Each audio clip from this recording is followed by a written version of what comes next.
Hello, everybody. This is Vinnieart. Tonight we have on Scott Payne with his project Chaotic Flux 2. I know this was kind of a spur of the moment as well, so I'm sure a few people will be trickling in, so we won't get too heavy into stuff yet. Yeah, late and gay. We got one person in here, so we got to entertain them. What's up? But yeah, we're gonna try to get a couple more guests in here. All right. To rearrange my screens. Still annoying that I can't other guys. Yeah. Hey, Peter. Chat. Cool. El Gargoyle. Hello, brother. Yeah, we just started. I didn't do any big promos for this. I decided I wanted to go on, but I didn't even know who I was gonna have on. And Scott messaged me and he said his campaign's gonna be closing soon. So I said, yeah, fuck it. Let's do this. Fuck it. Yeah, man, because that's how we roll. So I'll start sharing screen. And tonight we'll hit some topics that have been kind of in the news lately in entertainment. And I'm sure you guys see a little bit of Italian rage tonight again. You seem to all enjoy it, so you know I got no problems in jumping. Yeah. But anyway, yes, so Scott. Cool that you're so full of stories, you know. Yeah. You've been around the block so many times. Yeah, it's crazy too, man, because there's a lot of scumbags out there. But yeah, I don't know. Do you want to talk about that first? You want to start hitting your campaign? Whatever, man. I'm good either way. All right, I'll just do the campaign. Okay, so Chaotic Flux centers on a team called the Crimson Flame, unite in the future to rid the world of these mutant abominations that are taken over, called Dread Fiends. And the Dread Fiends are these kind of mutations that were genetically engineered by humans as a food source to sustain the human race in this dark future where great cataclysmic events are happening due to global catastrophes, as well as great war being fought around the world due to fighting over what land is still usable by humanity and resources. So they create these creatures to sustain humanity, but they begin to mutate on their own and get out of control. They start to break out of their confinements and turn against humanity. And they have this insatiable appetite where they have to constantly feed. And because of that, it leads to them just devouring anything in their path. And when they devour biomass, they can use that as a fuel to adapt on the fly, make themselves bigger, stronger. Wings for flight, for instance, where you get the upper hand of battle, they can self-mutate through this. And they can also reproduce by cloning themselves. When they feed on something, they'll break down the biofuel and then make a clone themselves inside of them, and then regurgitate that, and then it quickly grows into adult form. I like that, man. That's a cool concept. Thank you. And so they're like this ultimate kind of super monster that really gives our heroes a really big hurdle to get over in the storyline. And there's the first two issues focuses on Zathara, who's an alien hybrid, and she's able to create these crystal-like structures at will. She can use them for weaponry, so she can make like blade arms, for instance. That's one of the main ways she'll use it. But she'll also turn it into daggers and throw them, and lots of different other ways you'll see her use her abilities in the first two issues. Yeah. And one of the things I really like about her character as I write her is I'm able to create some pretty interesting surprises that happen with her abilities. So you'll see that as you go through the story. Yeah. There she is with those weapons. That's cool stuff, man. I dig it. Yeah. And she's very acrobatic and light, so she's able to do crazy flips and stuff like that. So that with her blades out, it's pretty badass. And there's also Soren, who's an exosuit pilot. He's leader of the Crimson Flame. He gets introduced in issue 1, but we get more in his story a little later. And he fights in this awesome exosuit called the Reaper. And then there's also Strife, who's a big transforming AI mecha. He turns all sorts of things, including a ship mode to transport the team around in. And he can self-engineer. So as long as he has the materials, he can build pretty much whatever he wants. All kinds of different weaponry. And he'll create stuff for the teammates as well. And the first issue gets into Zathara's first run-in with the Dread Fiends, and then it also gets into her backstory, how she's been hunted most of her life by an organization called the Purging Hand, who's been trying to wipe her kind out for years. And also, do we know why? 2, do we know why they've been trying to wipe out the kind for years? They actually, they actually they believe that anything not of Earth, anything not natural of Earth, shouldn't exist. It's what their organization's kind of built upon. So they've been trying to wipe the hybrid children out for quite some time. And now, in the present time, with the Dread Fiends, they're also fighting the Dread Fiends as well. So there's this interesting cross between sides fighting one another in the storyline that comes about. But I was going to say, too, that in issue 2, that one jumps into this race against time. He's trying to peek around the banner. Well, I mean, keeping it fun. Keeping it fun. I Don't let me distract you. Yeah, I know you're in a rhythm right now. Yeah. But there is a tier for the first book because I backed that as well since I missed it on the first go around. But yeah. So if you missed it the first time, you can easily get it on this round. You just any of the issue 2 tiers, you can add issue 1 on. And I was going to say too, the issue 2, it focuses on Zathara as she's in a race against time to save a family that helps her out. And she's trying to save them from being devoured by a Dread Fiend as its next meal. So it's a kind of very tense race against time situation there going on. A lot of good drama, a lot of good action in the series. Good pacing. I've focused on good pacing and keeping the momentum going in the storyline. Okay. So if you're a big fan, is it just me? Is it just me? Yeah. Or scroll down to the shirt. Scroll down to the shirt. Is it just me? And this is nothing against your campaign, but does it shit you when they're like t-shirts have like just a square picture on them? Shouldn't you like break up the borders or something? Like, I always see that. I see these comic book cover pictures on shirts, and I think like, why didn't you put a fade around the outside or something? Is it just me? Am I just like a shirt Nazi? Right. Well, that's also just like a mock-up I threw up. I mean, it's not gonna be the final, but I'm not too particular on that kind of thing. Myself personally, I'm just thrilled to see art on great art on shirts. But for sure, and look at how good that is. I also also like the kind of art. I like the shirts too, where it has the characters actually cut out. That's fun too. Yeah, that'd be cool. Or what about this? If you do like a circular kind of image like that, and like you'll have it on it, but cut around it and actually have like the logo on top of that. You know what I mean? Like, so it's kind of, it balances out in a better way. It looks a little more like a solid, piece instead of just the square. I think rounded edges would be, But that's a great image. Is that from a splash page or is that a variant cover or? That's the cover. It is your actual cover. Oh, it's the cover issue too. Cool. Yeah. Right. Yeah. Nice. Yeah, we had that at the top. But no, dude, this campaign looks fucking great. I love your concepts and your ideas in this. So, I mean, you're very close too, right? Let me get up there real quick. Yeah, I'm just like, I think it was 805. Yeah, I'm shy of. Yeah, man. So anybody watching, jump on this. I'll leave it up for a while. I was gonna kind of, this stream is gonna be more about like jumping around about what's been going on in the industry, and because I glossed over that on a couple of other different streams in the last couple of days. But first off, let's greet Liam Gray properly. Hey guys. Hey buddy. Hey Vinny. Hey Scott. I just want to say real quick that Scott, like, it's cool seeing like mechanized stuff. I actually, when I first started developing Xenotype, I had the option of doing like a mecha property or like a biopunk property. And I actually contacted schools in Japan because I was like, hey, I want a mecha artist and I can't find anyone that can draw mecha, right? The only person I could find was like a couple of guys that were on Transformers and they were already on other projects. So I was like, I need like a mecha artist. And they told me, I got this from 2 different manga schools, that it's a dead star. They don't teach it in the schools anymore.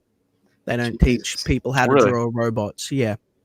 And I honestly spent probably about 9 days hunting around to find decent manga artists, and it was all, you know, moe and shit. So when I see like cool mechanized infantry and stuff like that, and I see people capable of producing it and making it look good, I get really excited. So I think it's really great you're doing this, and I would love people to show you some more support. Thank you.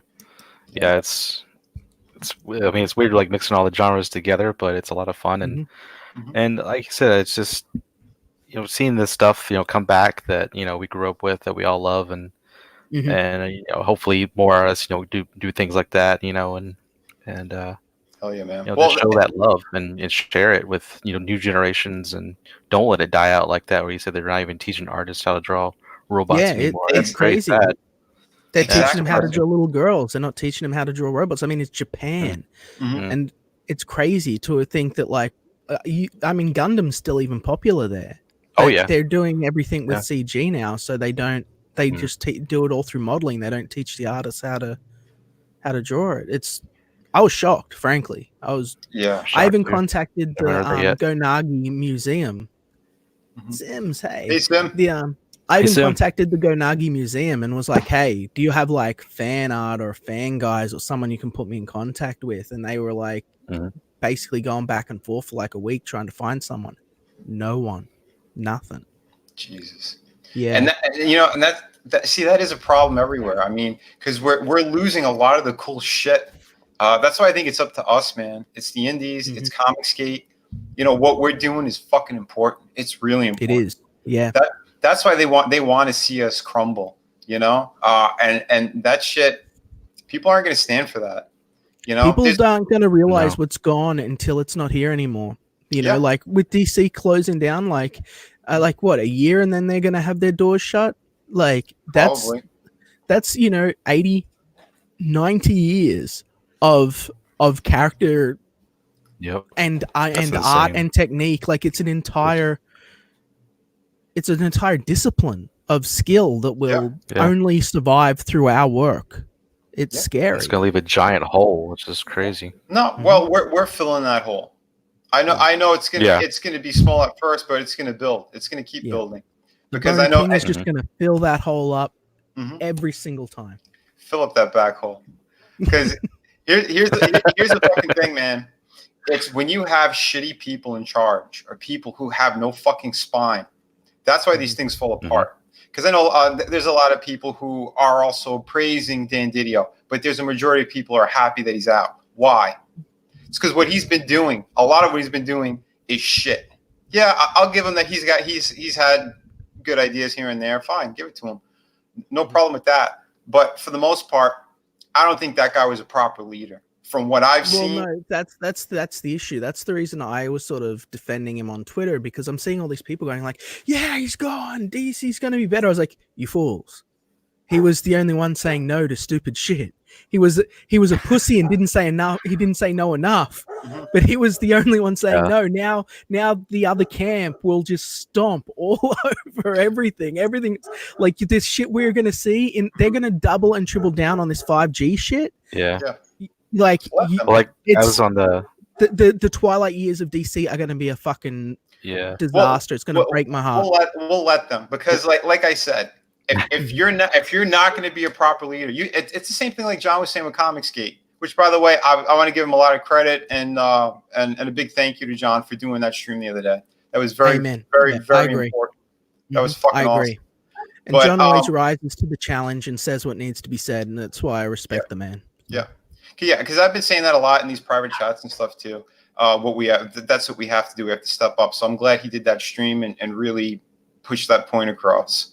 That was very important.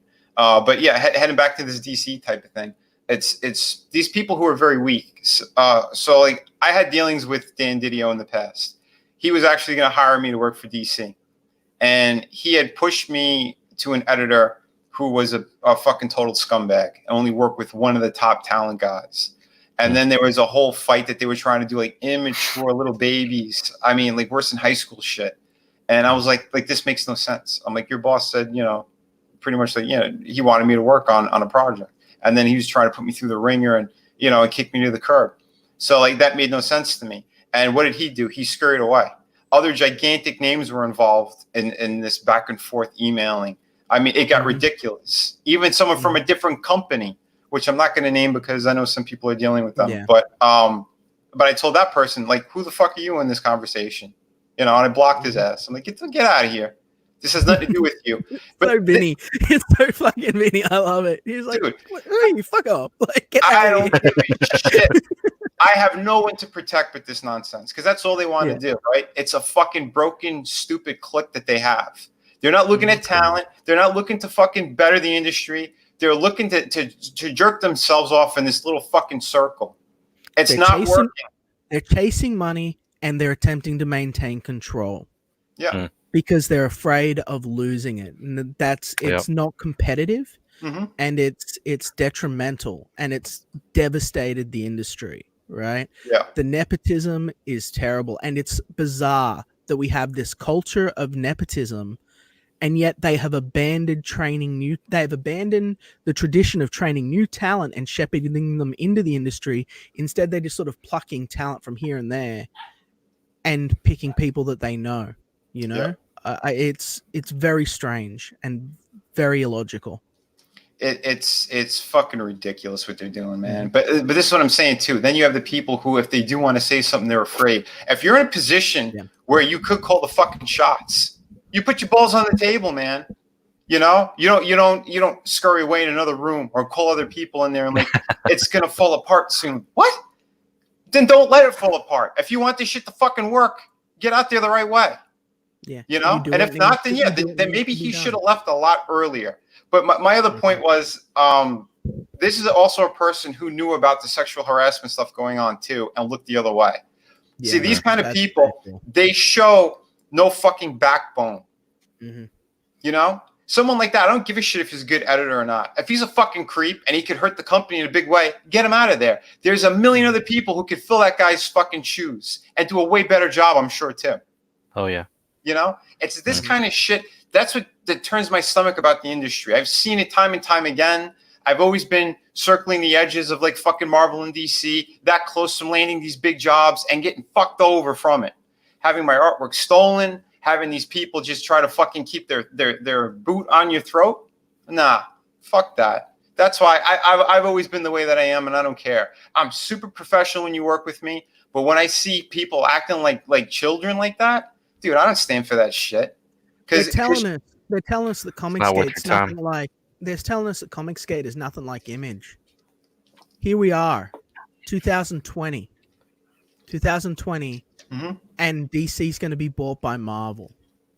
Pretty much. What sort of crazy. Like when did that happen again? Everything. Independent comics are making money hand over fist, and Marvel's looking to buy DC. When did that happen again? In the 90s? Yeah. History repeats itself, and the guys that have the heart and the talent and the guts and the drive are going to succeed. They're going to be huge, and we just should be enjoying our victories. But it's so sad because the difference is that they've so thoroughly fucked things, right? I'm sorry for the language, but they've so thoroughly fucked things that I don't know if there's ever going to be a chance of recovery. Even if Marvel buys them out, it's just going to end up with, look, this is, wheelchair accessible Superman, and he's also a person of color. Like that's what the DC of 2025 is going to be. Yeah. Just them bringing in more properties that they can screw up, which they're going to do. And it's sad because the thing is, like, they act like there's no room for brand new concepts and ideas and shit, and that's horse shit. Not only are we proving that, but other people have proved that. Mark Millar, he's proved that. He's come out of nowhere with these projects that sell out all the time. Why is that? He's not doing Superman. He's not doing that shit. He's doing his own big deal with Netflix now. Yeah, well, that's what I'm saying, because they see a winner and they wanted to back a winner. That he did a good thing. He did an amazing thing. But this is what I'm talking about. The industry is so flawed, top to bottom. Ronan said it perfectly, man. They blackmail and protect each other at the same time. Yep. It's fucking disgusting how they are. You shouldn't be running a business like this.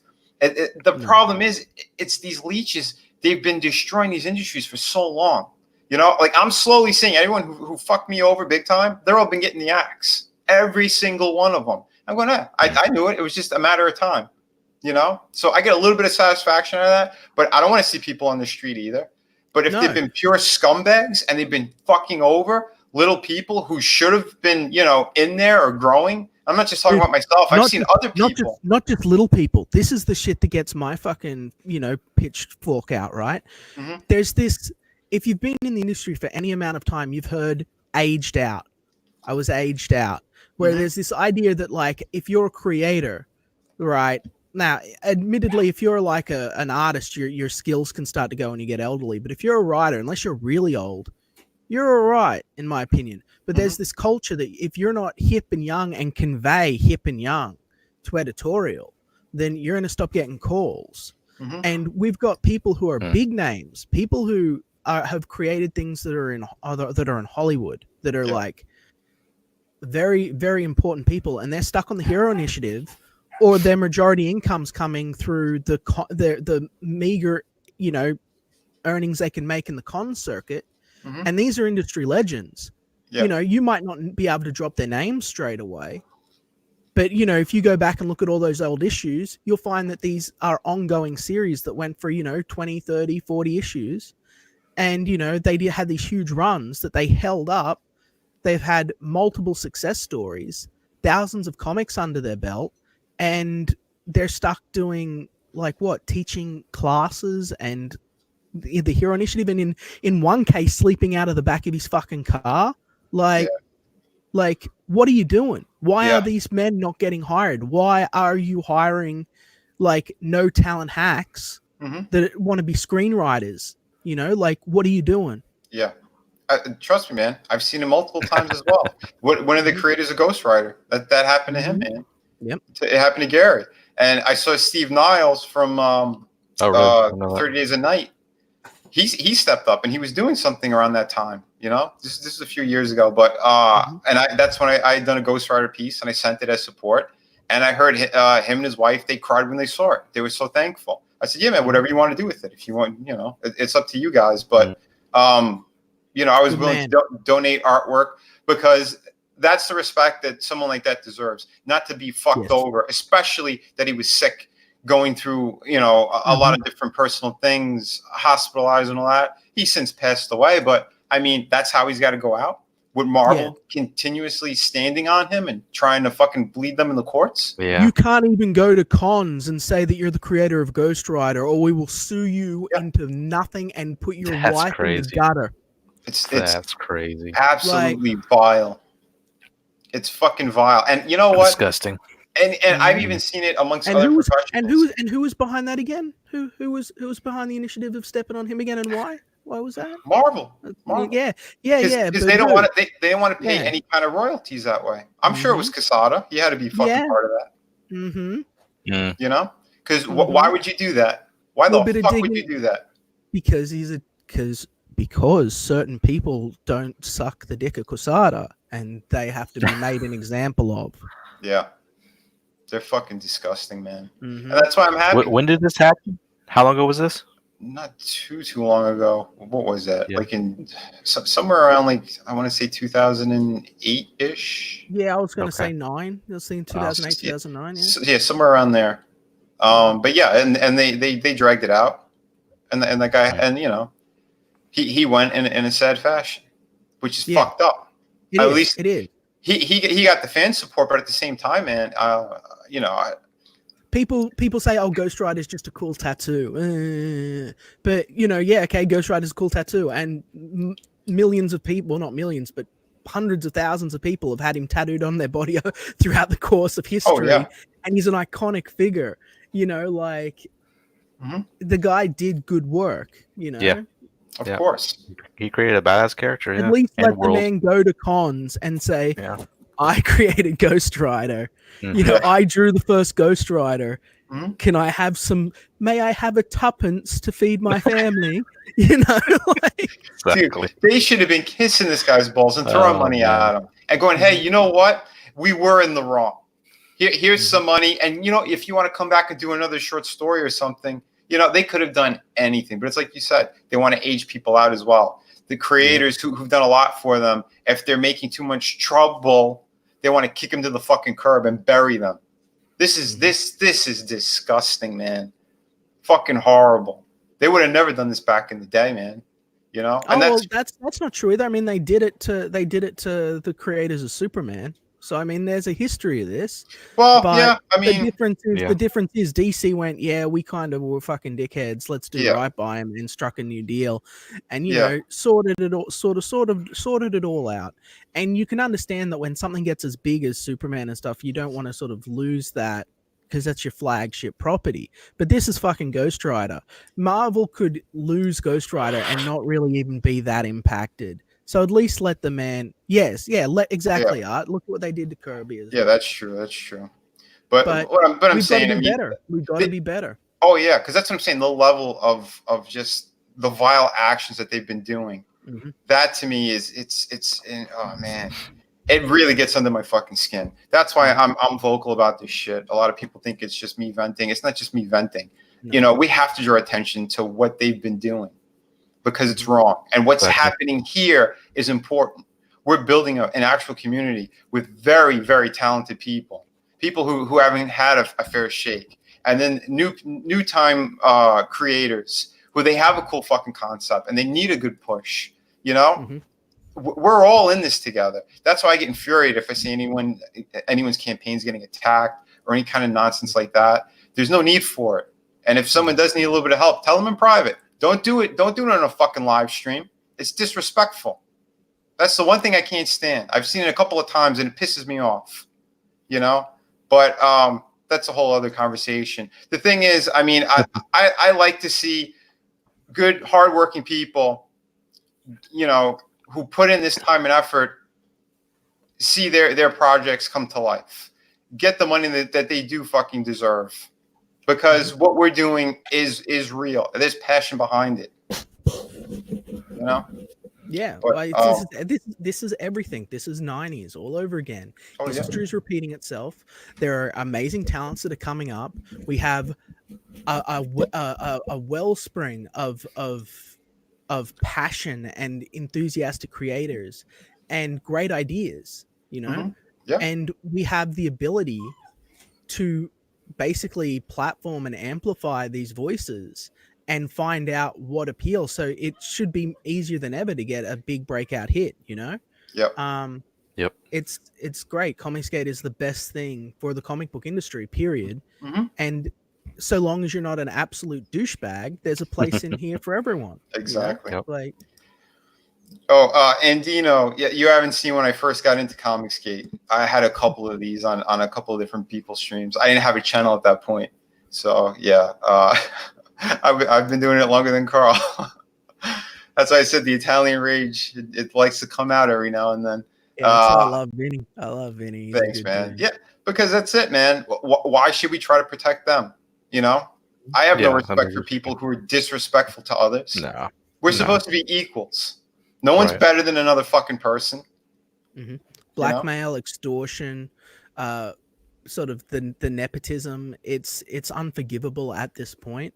Mm-hmm. In an industry that is so like, again, art's in here. Art is an amazing talent, and we could go on and talk about what happened with him at Marvel, but he's mentioned it in his own streams, and it's probably better for him to tell the story himself. Yeah. But he got screwed over by Marvel, and it was all just power plays, and you talk to this person when you shouldn't have. And he is one of the best artists currently working in the industry, right? Mm-hmm.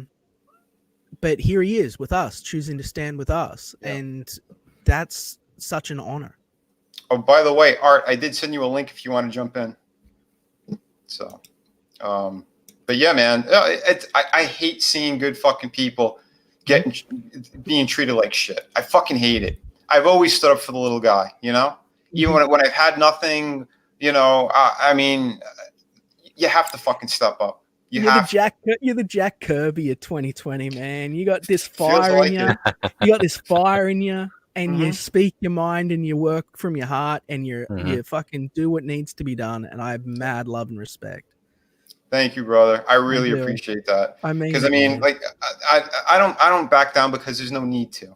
I'm in this for the long haul. I've been in this before Comic State existed. I'm always going to be like this. It's about the independent creator. It's about the hard work we're putting in.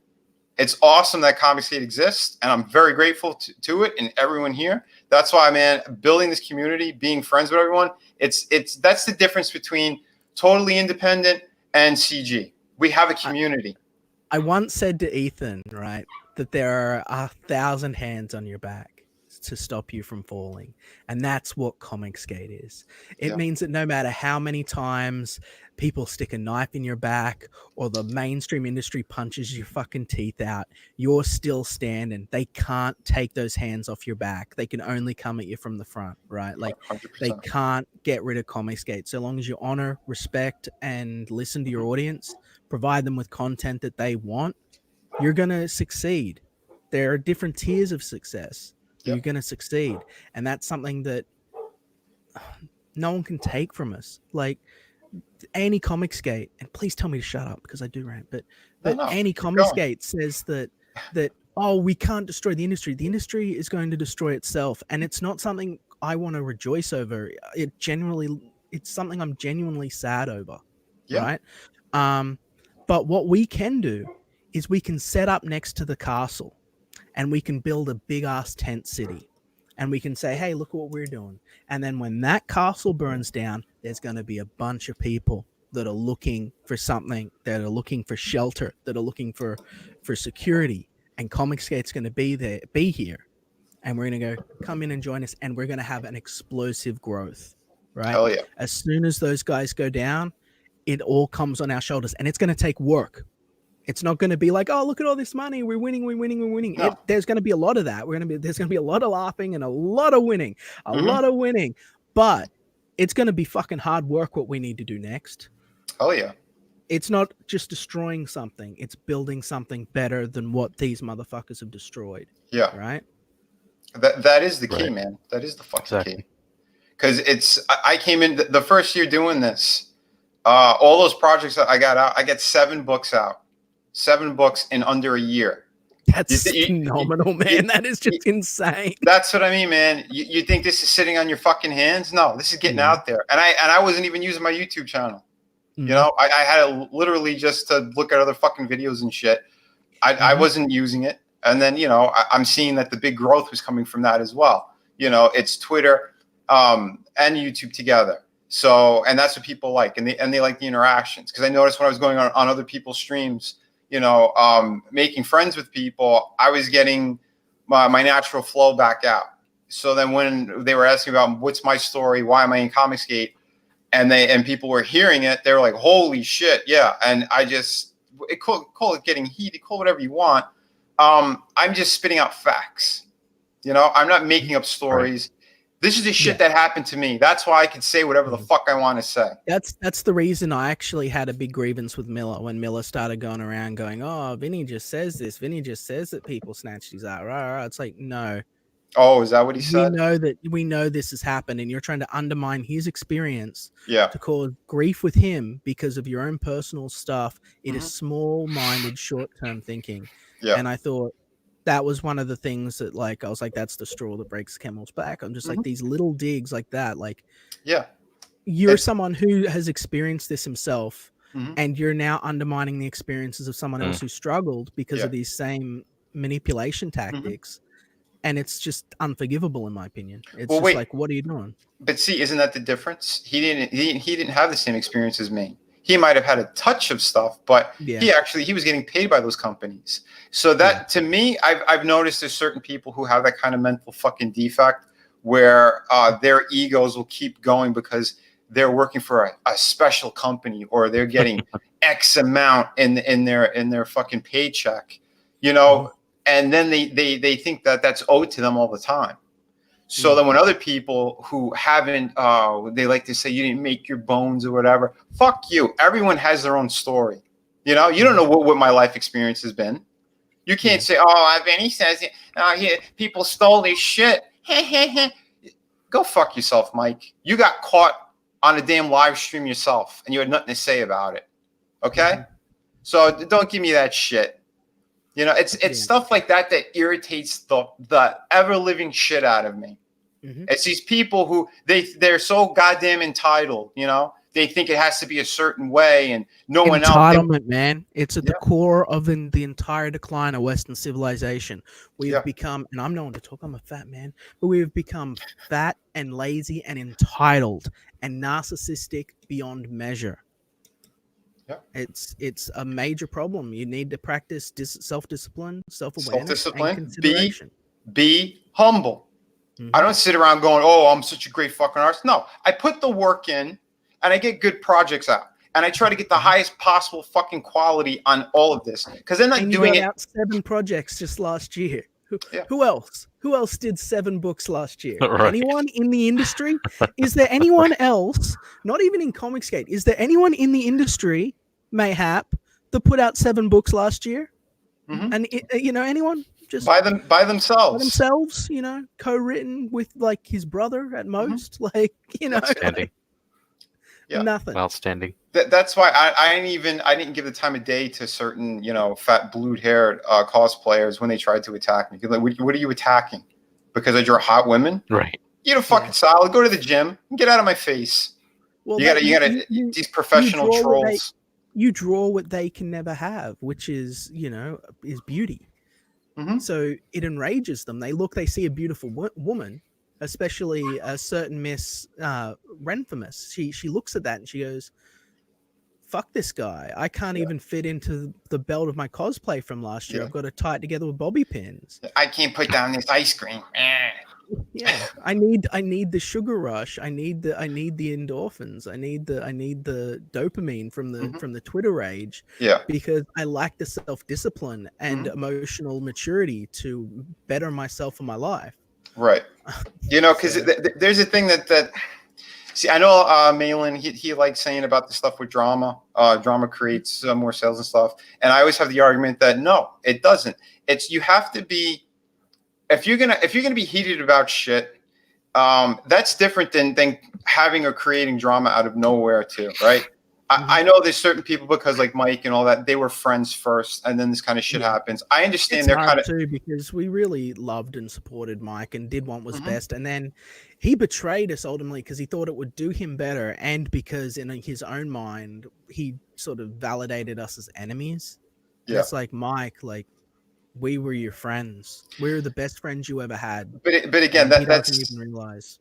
Yeah, I don't mean to cut you off, but that's like the extreme stuff. Like, I mean, that's getting more into the details. But I'm just saying, like the dynamic between the people who were kind of starting this or got pulled into it, who came from the big two or whatever. I mean, like someone like Smiller, he was exposed, right?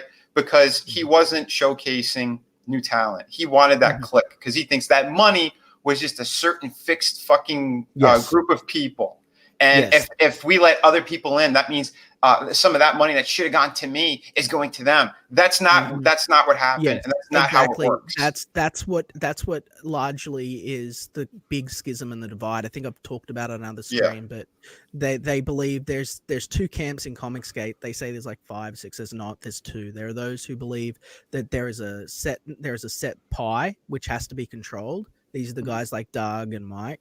Believe there's a certain, and Edwin, who believe there's a certain amount of money to go around, and they've got to sort of farm it and control the majority of the pie. And there are those who are actively seeking to increase by bringing more pies, you know, and that we can expand the market. And the 2 mentalities are what clashes, you know. And you know what? And I agree with Ryan Miller. I didn't love Mike either. I didn't know his fucking deal. I was trying to figure it out. I'm like, is he being a dick just to be a dick? But then when you see the pattern, right? That's what I saw. I saw the pattern of how he didn't want to help little people. Then I started to hear the stories of his own gatekeeping and, you know, certain people who won like a fan edition who should have been pulled on his show and wasn't because Mike didn't like them or didn't think they were talented enough. Who are you to associated with War Campaign, and so they cannot advance? Yeah, right. But this is what I'm saying. This nonsense of trying to still control and shit. It shouldn't be that. What we're doing is for everyone. And if you don't think it's for everyone, then get out. All right? because this is bullshit. We don't have anywhere to go. We're in this for the long haul. We're in this because we want to tell good fucking stories. We want to get good projects out. We want to keep comics alive. That's why we're here. So, like, if you want to call it drama being heated, that's where, if you want to say that, fine, I'm with that. Don't try to pull up a private fight you're having with a friend that bled into the fans and then say that's the drama we need. That's not the fucking drama we need. We don't need that. I respect Mainline. I respect other people like that who want to fight for the right things. That's cool. But don't. I mean, I've said it to him, on Ethan's show as well. I gave my view on Miller and that whole situation. I mean, I understand. Again, he's friends with them. He still wants to be friends with them. Fine. Whatever they want to deal with, they do. But for me, I don't have to like him. The same as I don't have to like Joe Quesada. I don't have to protect anybody because they haven't done anything for me. They haven't done anything to help out others in the right way. So to me, it doesn't fucking matter. I'm not looking at Mike's shit. I'm not looking at Edwin's shit. Whatever they want to fucking do, let them go do it. When they try to start shit, that's when I'll defend myself. But till then, I don't need to, and I don't care. Right? The only reason why I did that drawing stream where they made fun of his character or whatever, I did it to slap him back in the face a bit. And I saw when he said that he wasn't friends with EVS, then I was vocal about that as well. Because I'm sorry. That's the worst because like we saw hours upon hours. So what you're saying is when you say you're not friends with Ethan, what you're actually saying is we watched hours of lies. Yeah, that's what he said. We gave you a year of our life and you lied to our faces for a year. When we watched like what looked like a friendship of equal, he doesn't feel like it was equal, but to us, to everyone from the outside looking in, it looked like just two guys ribbing on each other, and having laughs and succeeding together in the face of overwhelming adversity. And no story is greater than when men succeed in the face of overwhelming adversity. Of course. But what he did was disrespectful, not just to Ethan, but to all of us. Because that's, I mean, same thing. Like a lot of people, they backed his book or they've been following his channel because, they saw a buddy kind of thing. Yeah, they broke each other's balls. That's fine. But at the end of the day, you better have each other's back. If you don't, then don't go crying. Oh, I don't like him. He was never my friend. Dude, you're a fake piece of shit. You shouldn't have been in here. That's the thing that they fucking love to do, man. They love to bitch after the fact. Two-faced bullshit. Yeah, if you were fake from the start, then you have nothing to fall back on. You have nothing to fall back on. That's you. That's you being a fucking piece of shit. Because I'm sorry, that's why I came out and I defended EVS as well. And that's when Edwin tried to make his walking video about me, call me out by name, hoping that anyone who backed my book, who follows him, will stop backing my book. That's what his hopes were. That's not how you grow something. They're seeking control, and they're using deceptive tactics. And for men who are meant to be servants of truth with the capital T, I find it very interesting that they're using tools of deception. Yeah. I actually don't think that Mike is quite as guilty of that as other people.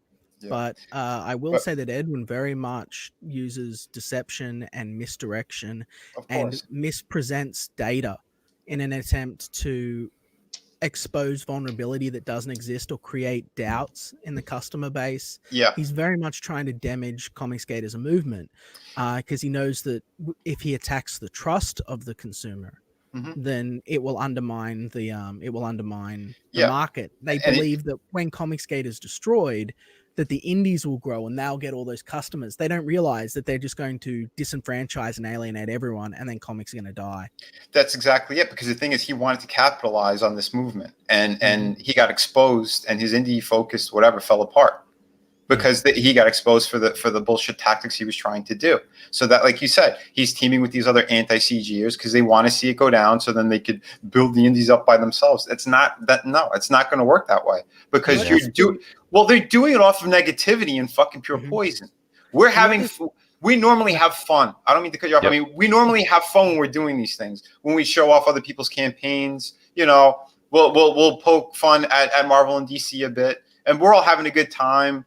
That's why we go on everyone's streams. Yeah, Mhm. it's a fun thing. It's like Good time, yeah. yeah, it's like Ethan said. This is like primetime television. What we're doing now with YouTube and all these streamings, and we're giving a piece of ourselves to the customers, and they're giving a piece of themselves to us. Yeah. You know, With this, the you know, living everyone's time is valuable. Yeah, with a living letters page. I coined that. Yeah. That's my thing. With a living letters page, you Oh, get yeah. to come in, you get to talk to us. We get to talk straight to you. You don't have to wait a month for us to get it at the back of the book. You can just come straight to us. Mhm. And Miller and Edwin made one critical mistake. And it's the same mistake that the mainstream industry made. And it's one that every creator in Comicsgate, every creator that works in comics needs to learn. It is fundamental for your success. You must listen to your audience. You must understand your target demographic. You can't go, well, look, 40% of people in Comicsgate are Christian, so I can betray whatever values I previously claimed to adhere to, and 40% will follow me and turn on everyone else. Like, you can't play identity politics. You need to listen to them and shelter them from the abuse of pros. You need to look after them and give them the content they want and deserve, and produce the best quality work you can, because when they're investing in you as a crowdfunding project, they're not just buying a book, they're funding you as a Right. creator and your future. Absolutely. So you owe it to make your future something truly worthy of their dollar. Yeah. That's why I'm brutally honest with people on what I'm doing. I wear my heart on my sleeve for a reason, because I rather be genuine. I don't like people who are fake. I've worked with those kind of people in the industries. Amen, From the toy world to Hollywood bullshit. You know, that's why I want to go back to the comics. I wanted to go back in the comics for a long time because I want to tell good stories. That's why over the years I've been working a little at a time on each project. You know, that's why I'm able to get things done the proper way, because I'm building my own universe of stuff. And no one else deserves to be here more than you. You put out 7 books last year, dude. Thanks, you brother. put out 7 books. You know, like, you're there. You're in the streams. You speak with your heart. You're an honest man. You're a good man with integrity, and you work hard.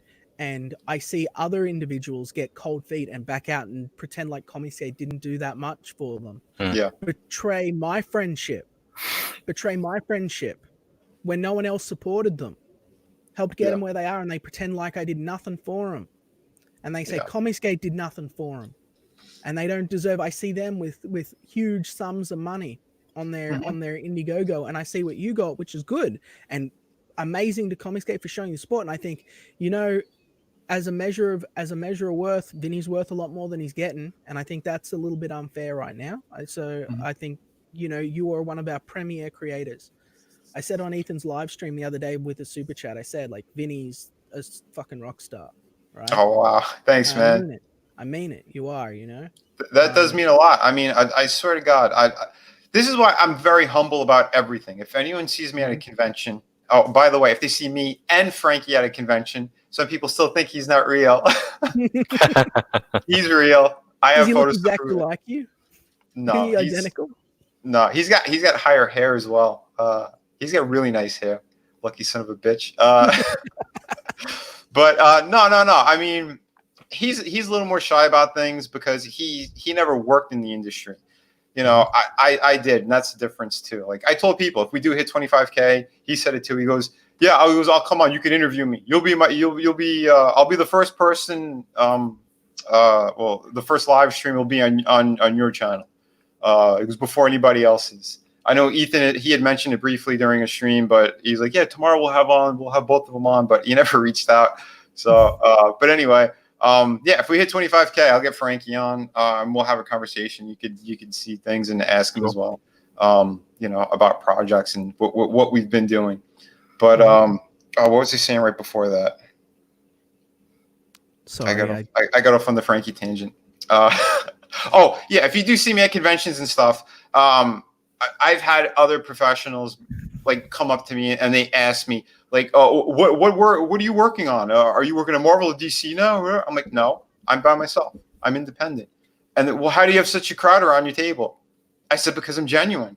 I like to fucking talk to people. I'm not sitting there boasting and bragging. I'm not crossing my arms going, I'm the hottest shit. I don't do that. If you do that, you're an asshole. You should be humble.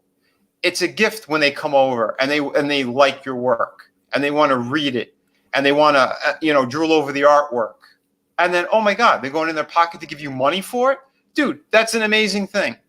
That's an amazing thing. You're making somebody happy. I've made a number of people happy over the years. That's why I continue doing shows for a while. I stopped lately because I have no time for it. I literally have no time. I'm working. And that's our job, is to make people happy and to entertain them, at the end of the day. So, and there's sure, I know there's higher callings, but gosh, it feels good to make people happy, Oh yeah, to see their eyes light up, It really does. I mean, I've gotten choked up at shows. I mean, when you see people who, I mean, a parent who has a sick child and, they come up with in a wheelchair or something and your work makes their day. Dude, you should be humble. You should be thankful. I always give a little extra. I always do something for people who I know have been in that situation, because my family, we've been in that situation. I don't like to talk about my past a lot, but, I was a caretaker for two sick relatives. One was my grandmother growing up, and that's where I really, I learned how to be humble, how to be helpful. I didn't waste away my fucking time after school and stuff. I was always there to help. So, you need integrity, you need class, you need to show people that, and be fucking humble. Be humble. That number one thing. If you gotta hear anything in this stream tonight, take that away with you. These people, I can't stand egomaniacs. I can't stand motherfuckers who think that they're owed certain things. Put the work in. Be good to fucking one another, and you're gonna get what's coming to you. It might take time, because you need more eyes on you and stuff. It's a whole other story, but that's always been my problem, is the marketing side of it, or how to get into the right, audience. But I think we're there. We're all helping one another, so it's going to build. So I'm not worried about that either at the moment. We just continue doing what we're doing, because everyone's here for us, and we're here for them. With beautiful fucking projects, with laughter, with fun. Sorry if we get a little too serious sometimes.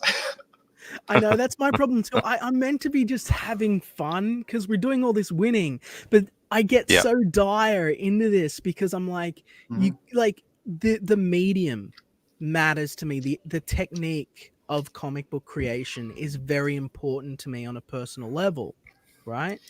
So when I see that it's a risk and I see good people suffering, it hits me right in the heart, and I think like, this stuff matters so much, and it's hard to be a jokester, fun guy, but that's why we've got each other, to help us get through and lighten the mood. Well, yeah, we bounce off one another, and that's always a good thing. I mean, again, like even you said, you get so serious, but look at the smile on your face. Yeah, it's ear to ear. Yeah, well, I love you guys, and I love the chat, and I love that we just are winning. Like, we're winning so much. Like the other day on Arch City, if you guys haven't checked that out, when I was on there, it was great. I just started to laugh in the middle of the stream because I realized like they're nominating Squirrel Girl for Eisners, and we have Rob Willis. You know what I mean? like Comic Skate is just so far above the current mainstream industry that it's funny. It's just so fucking funny. It's night and day is what it is. Yeah.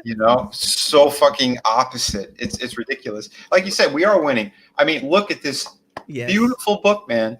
Like, I'm not going to properly. Adam Post loves when I knock on it. How do we do this solo layout? You've got a few left over for yourself this time, right? You're not going to have them all disappear on you. Well, this is one of the proof copies. And the other thing about like my printer, they screwed up. They gave me a matte finish on the first one, so they corrected it and they sent me. I got like 3 copies of this. So was it a notable improvement? Oh my God, yes. Yeah, I mean, I don't know if you can really tell on camera, but let's try. I could tell between the gloss and the matte. Yeah. I like them both pretty well, but is definitely the glosses look really nice. Yeah, I had some people going, "Why don't you just use matte?" Blah blah blah, and I'm just like, "No, I want gloss. I want gloss." Gloss, first of all, looks better. 1, 2, it protects the book even better. Yep. Right. You know, because even on that Important. matte one, I noticed especially for a hardbound, you want that. Yeah. Mhm. yeah, because like if it bumps in the Best corners or cut. whatever, it comes Mhm. off. And that's no, I don't want that. I want the highest quality because that's what I put into these books. Every page. I mean, and this is a huge book, man. Yeah. This is almost amazing. it's almost 9 by 12 inches. It's a huge book about a huge man with a big axe. Exactly. That's right. Hell yeah, brother. Cutting through the bullshit and hitting the comic book industry where it matters, in the head. Yeah, and that's what they were fearful of. I know that's what they were fearful of. That's why they were sending that pig after me and all this other shit. They didn't know what was going to happen. Because I'll be honest, this book wasn't going to be a hardcover. I put a stretch goal. I'm like, you know what? I look at numbers. I'm like, I think we could do this. If we hit that certain stretch goal, I think we could do this. We hit it. So please tell me that you considered weight. Yeah, I mean, yeah, this is like a pound. Yeah. Okay. Cool. Because like I was looking, like I don't know pound. Well, I know pounds, but like here the measurement is kilograms. So I was like, okay, if I go over 1 kilogram, it's going to cost more in shipping. But the thing is, like with Xenotype, even if it's soft cover, I doubt I'll do a hardcover version unless I do really well. But like, even with, because it's like 200 fucking pages. Sorry for swearing. Because it's 200 pages, it's already over 1 kilogram. So I'm like, I can pretty much do whatever the hell I want to this at this point, and it's going to cost me the same in postage. Yeah. So why not? But I know that is the trickiest thing. It is the post stuff, but you know what? I mean, they know they're getting a really amazing project. And you're in the States, so that'll actually help because, as far as I know, the majority of the customer base for Comicsgate are it's the States. Are lovers of the red, white, and blue. Right, most of my customers in the States. But I'm actually, I looked at my list again because in my other projects, there's like 22 different countries I'm going to be sending this book to right now. Oof. So yeah, I mean it's still there. But that's why again the entry point, you know, the cheapest tier is $35. So for $35, you're getting an oversized hardcover completed edition, almost 100 pages. This is 98 pages. Yep. But if you count the interior that has nothing on it, I mean, yeah, then it would be 100 if you want to count that. But that's why, like on the drawing tier, I'm actually gonna be doing a drawing on the inside so that everyone has, you know, everyone who backed that tier, they'll have the whole thing together. Yeah. You know, so I think that's a cool thing.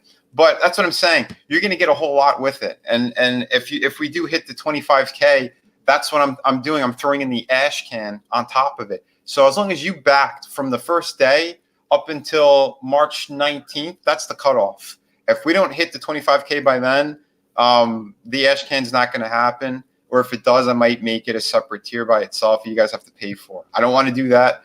I want to hit 25K. That way, you deserve it. You deserve it. You should minimum be getting 25, 30K for the book. Thanks, man. For what you've got. Oh, you don't need to thank me. Like if I didn't think it was that good, I'd say something else. Like I'm pretty brutal that way, but I do think that you've got a really good project. The art is not only really good, it's consistent. It's an interesting story, and it's pretty easy to option this. Like I know that's not something we really talk about, but I think that there's mainstream potential for this product.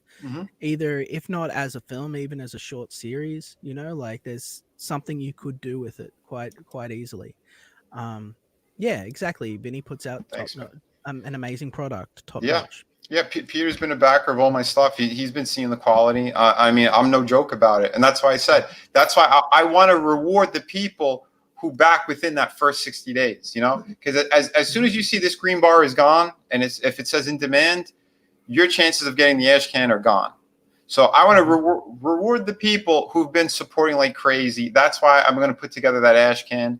It's going to have Kelsey's cover on it, and all the other artists who worked on my character during that drawing stream at War Campaign. I'm putting them all in the book. And Kelsey is an amazing talent too, and he's only going up in the world. Oh yeah. So I mean, if we get to produce this, that's one extra piece of Kelsey Shannon art that is out there, you know, to add to your collection for that. And it's a piece of Comicsgate history, you know, like it's a moment in time that maybe you saw it on live stream, and you can just flip through it one lazy afternoon and have a smile on a day you need it. Exactly. I mean, and that's going to be the cool thing. That's why I have such respect for everyone who's in Comicsgate, because those guys, they didn't know I was going to do this. They had no fucking clue. I messaged them all. I'm like, dude, I'm going to put your piece in the Ashcan. If you want it in there, I'll put it in there. And they were like, really? I'm like, yeah.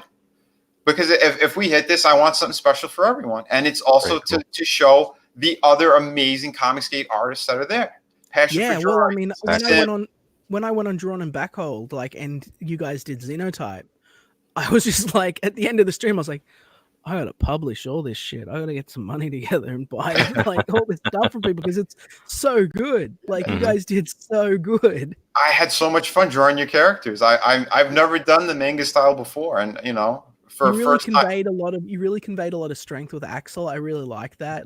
You really got his character down really well. Awesome, it was brother. really cool. Yeah, dude, I've been loving everything you've been putting on, man. Everything you've been putting up on Twitter. That's why I try to repost. If I see it, I repost it. Retweet it automatically, because I have so much respect for what you've been doing, what you've been putting into your projects. Now we get to see the Trial by Fire too. I'm being a little bit of a sacrificial lamb. It's like, can a 200-page book work? Yeah. Can you do just 2 books a year that are really, really big and actually make it profitable? Welcome back, Mr. Sim. He asked what he missed, and Andina said, "Yeah, he missed Vinny angry." Yeah, Vinny and I had a big argument. It was a big fight. We're just screaming. We're red in the face. We scrapped. No. It was like YouTube drama that you really missed out, Sims. My way Centurion's here.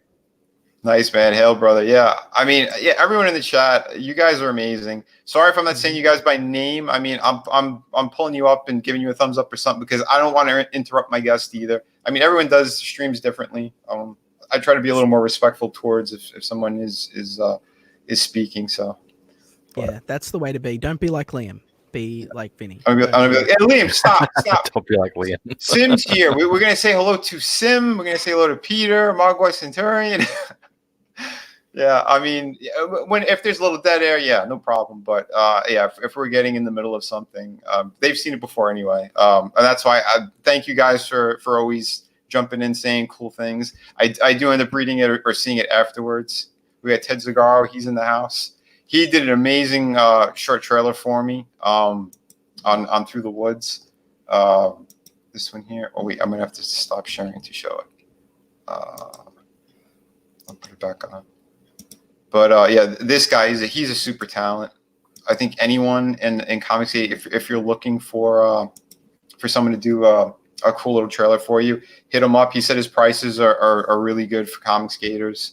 I'll have to check him out because I suck at video editing and I could use some more trailer. You know who's really good? Cider Hype, man. Cider Hype. Oh yeah. Did this amazing off the cuff pitch for whose book was it? It was for The Gods Fear Me.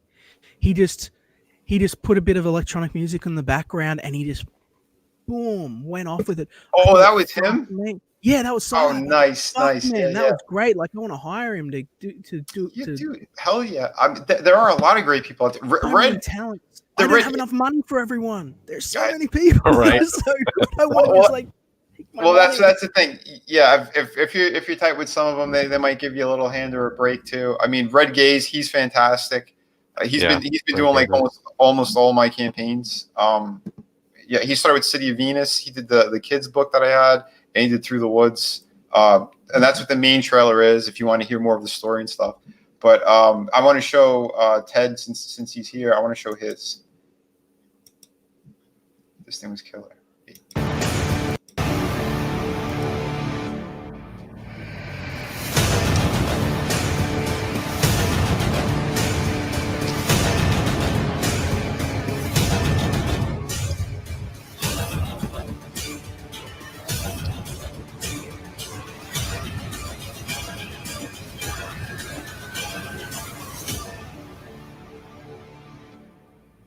Yeah, I like that. That was simple and powerful, and it works. And since we're here, we might as well show Kelsey's. I love Halo show this one all the time. What chauvinism? How dare you? How dare you? Today on Indiegogo. Oh my. One more time. Back through the woods. Today on Indiegogo.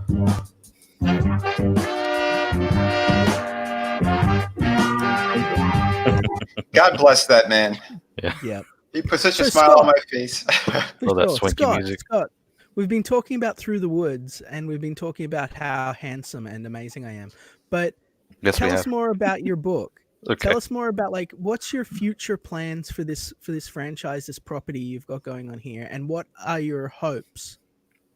Well, my hopes are to get all the issues done. I don't know how long it's going to be just yet, but I can see it easily being 50 issues. I've got a lot of story ideas that I want to tell. Ones I'm setting up now in the first 2 issues alone. That The average page count for your books are the first issue ended up being 26 pages, and then the second is 28.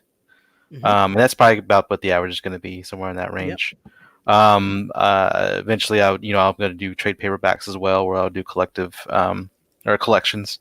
But that's still till I get a few more out.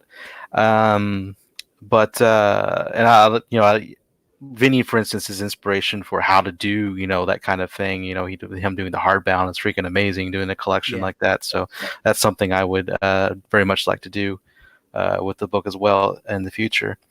But yeah, right now it's just getting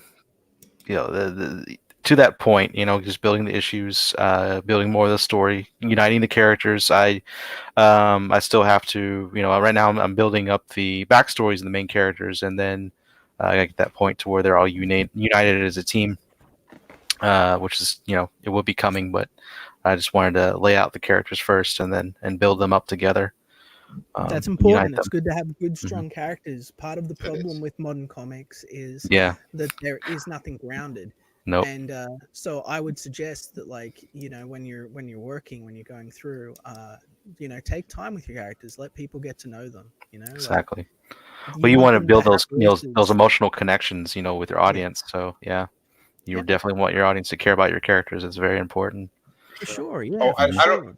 I don't mean to cut you off. I just saw, Wendy said she backed the original campaign of Through the Woods. I wanted to say too, the updated version. We also fixed a couple of things story elements in here, and I tweaked a little bit of the artwork as well. This is my new printer, the same printer from City of Venus, and my second art book. The original campaign was my old printer, so there is a difference in quality. It was still a beautiful book, but this is far superior in every way. That's why I love these guys and what they've been doing. So I just wanted to make that clear too. So thank you for your support, Wendy. I see you around on a lot of the streams. I see you on the Twitter. It's good that you're active. She's fantastic. Got, a lovely lady in the community that's not afraid to put $1 down for a good book. We appreciate Hell it. yeah. Definitely. Hail Wendy. And I am Hail too Wendy. ready, Sims, you son of a bitch. Oh, you got to go, right? No, we're good for a bit. Unless it is now. The show's telling me that it's like an hour from now. Oh, I don't know. Yeah, it says we're 47 minutes away. You guys busting my balls? I don't know if they are or not. You guys are busting my balls. Well, when you guys do start, I mean, if we're still going, I'll slow it down or stop. Because I want to make sure you guys get a proper push too. CG manga. We're going to be talking about Ninja Scroll. We were thinking of I starting love that with movie. Akira, but then we had a vote and the community wanted us to talk Ninja Scroll. So the first week we're going to be talking Ninja Scroll. Awesome. And if we've got slots and anyone sort of wants to come on, I'll come on. I fucking love that movie. Yeah, me too. Yeah. I'll jump in. I just want to watch the show. We're looking to That's build gonna be up. awesome. We're looking to sort of build up the manga contingent of Comicsgate into one place, right? Just so that people that are interested in that corner of the sort of market have somewhere they can go, and where we can talk to them more directly. Because there's probably going to be an influx of people coming in when I do Xenotype, because I'm great and the book's amazing. But absolutely, man, dude, I can't wait for that. I cannot wait for your book. When is it coming? March 1st, dude. Okay, nice. Hell yeah, Very man. soon. Nice. It's been a labor of love. The book's like nearly done. 200 pages. It's nearly done. We're just getting it colored now. Scott's off in the other screen on the other stream, coloring it as we go. The pages are being worked out by Odie, and I'm rambling on. Someone else talk. That's cool, man. No, dude, it's all right, That's man. fantastic. And Yeah, hearing about new projects is always great, Yeah, man. especially with the passion you have. You know. No, dude, it's all right, That's man. fantastic. Yeah, you're one of the fucking best people in Comicsgate. And yeah, we're all super hyped for that book. You know, Thanks, I'm ready to jump on it. Hold on, I got to. I'm giving Sim a wrench. So yeah, dude, drop the link when you guys are ready. I want to let Optimus know too. If you got nothing to do, I dropped you a link if you want to pop on. I was on his show the other night. That was a lot of fun. Optimus is great. Yeah, Optimus is great fun. Like some of the most fun I've been having so much fun streaming. I hate making YouTube where I'm like sitting there going like, "Hi, let's talk about the decline of Western civilization and how comic books aren't good no more." But I love getting on these live streams and just hanging out with you guys and having fun. Like for sure, man. Dude, great. Art City Comics is great. Like, yeah. Favorite people, and you, Vinny, Wonderful. you're a fucking legend, man. Thanks, man. You're not so bad, I suppose. Bit quiet, bit humble. Who's a bit humble and quiet? This son of a bitch up here. Oh. I'm there giving him shit, and he's just smiling at me. But yeah, dude. Liam, hit up Ted when you get a chance in DMs. So that's very cool, man. Yeah, but this is what it's about. It's this community. It's the fun we're gonna have. We're gonna continue to have. You know. Yes, By the way, look who we got Here's here. my boy. Hello. Optimus. What's up, man? Hey, y'all Okay, doing? J.O. So is this where we do the gay sex? Yes. No, that's the other room. That's the other room. Oh shoot! I'm sorry, I hit the wrong button. Okay. Wrong back channel. Oh. Bad channel. Wrong back hole. Did you bring the loot? Wrong back time. So what's going on, brothers? Yeah, we've been talking about the industry. We've been going over our projects a bit more. But yeah, I mean, because I know it's some of what I said on your channel last night as well, but I got a little extra heated because I was really addressing a lot of the nonsense that's been happening between the mainstream, between some of the shit that's been going on over here too. But like I pretty much gave my view on the anti versus and sort of Liam in you know very eloquent way. He put that cherry on top of the cake. We know how it goes. Everyone knows how it is too. That's why certain people aren't being funded anymore. Because fans aren't stupid. You know, and again, you don't look at that audience that we have. You don't just see them as a number and that they owe you anything because they don't owe you shit. They don't owe you. No one is entitled to anything. Right. Well, it's like I said, Vinny, you were there last night when I said this. Without this community, God's Fear Me wouldn't be at over 10K today, right? Yeah. Without this community, your project wouldn't be, what is it? I can't see. I'm blind. 20,000. 20,356. Yep. Scott is on his way. He's heading in the right direction. He's going to get there. Yeah, man. Without this community, these books would be sitting at $1,000. Do you have an animated trailer or anything like that, Scott? Yeah, well, I put together. I mean, it's not animated, but yeah, I put together a motion trailer. Yeah, we'll hit these. Show me it. You ready for movie time? Yeah, I want to tell him why it's bad.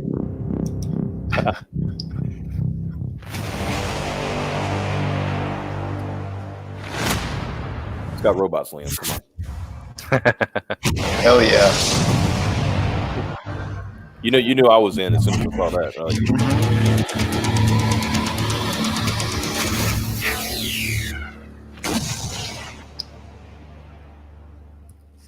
Dude. I got nothing bad I can say.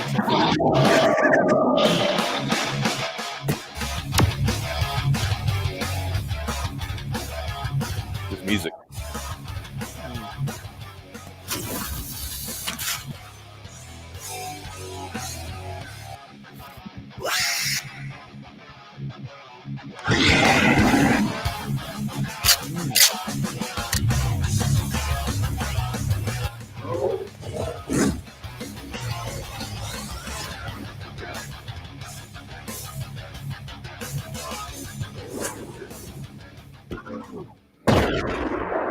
got a 30-second version of the trailer for that you could give to John Malin?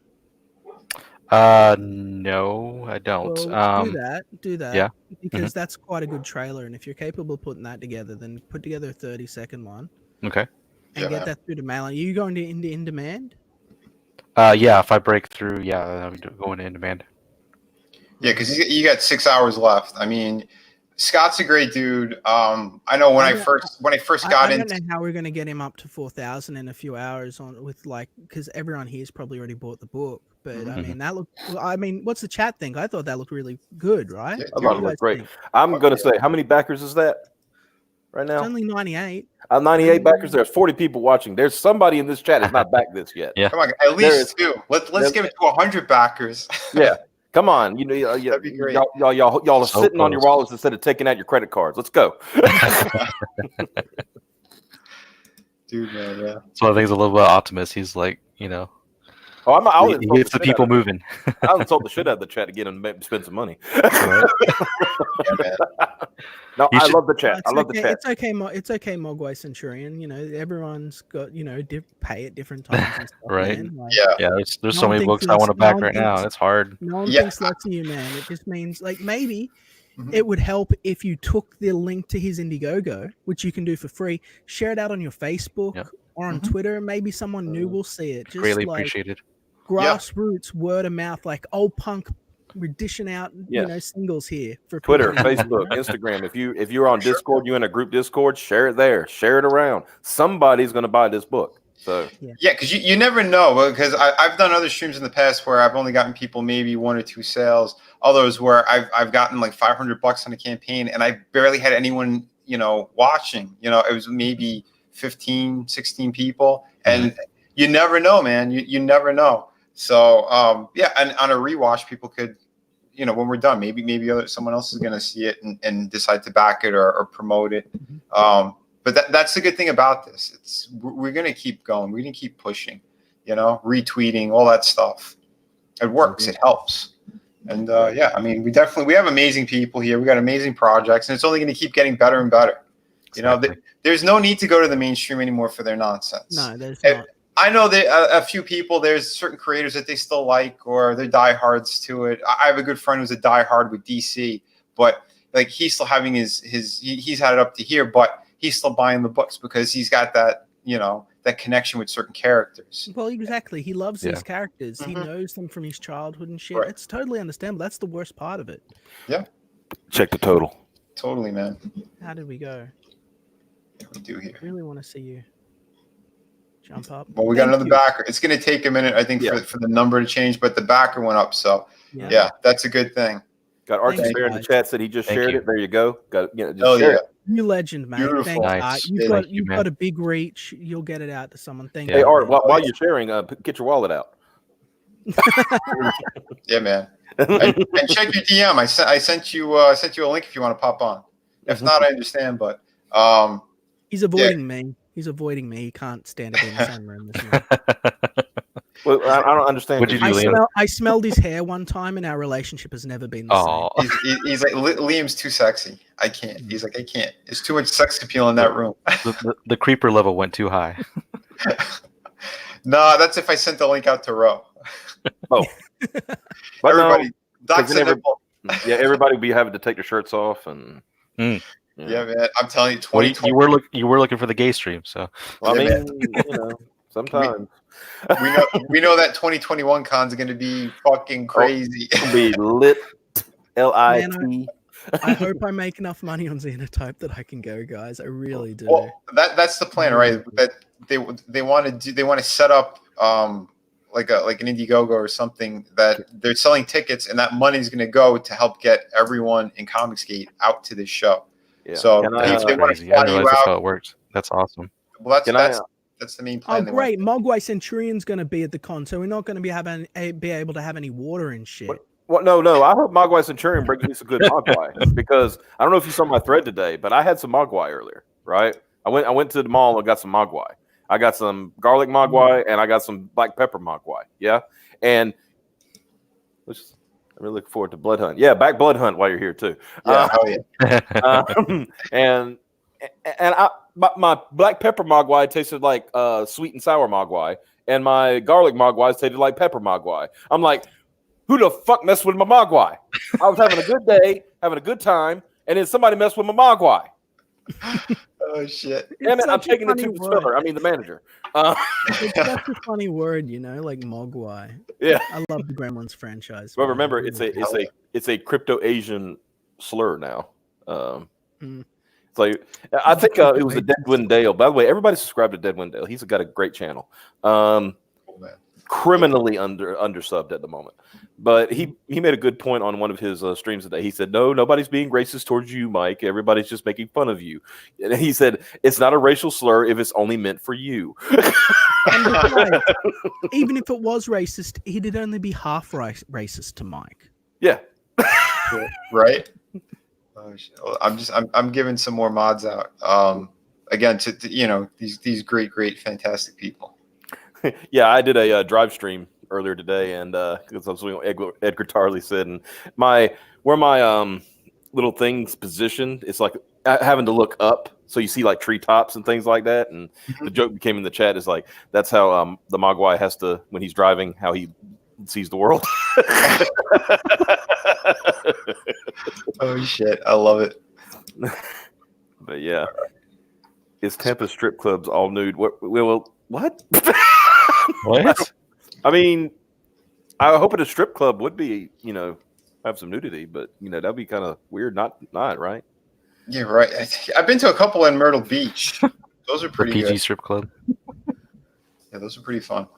They weren't total nude though. They had bottoms. Oh, Dang it. Well, I'm pretty sure everyone has a bottom. well, yeah. Well, But they had their G strings on.